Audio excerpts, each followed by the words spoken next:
niya. Online. Ay, sorry.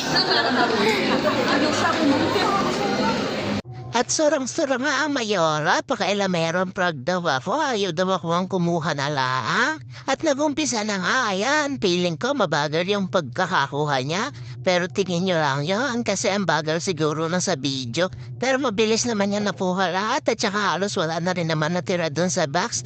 Yung mga skincare and mask na lang yung natira. And ang dami niya nga nakakuha, ayan, pinocompute na nga nila atin, Mas kuya. yan? Kung magkano lahat yung nakuha. Ayan nga pala yung mga nakuha ko, mga face mask, lipstick, eyeshadow, highlighter, at kung ano-ano pang etc. makeup na pampaganda. And inaantay ko na nga na matapos sila kuya mag-compute. Ito, 120 isa dito, ma'am. 120 daw isa nun. Mahal luha. Mahal naman pala neta. Sabi ko nga sa'yo, mahal nga yung BYS Prada. At Ito nga gulat na daw. gulat nga si mama.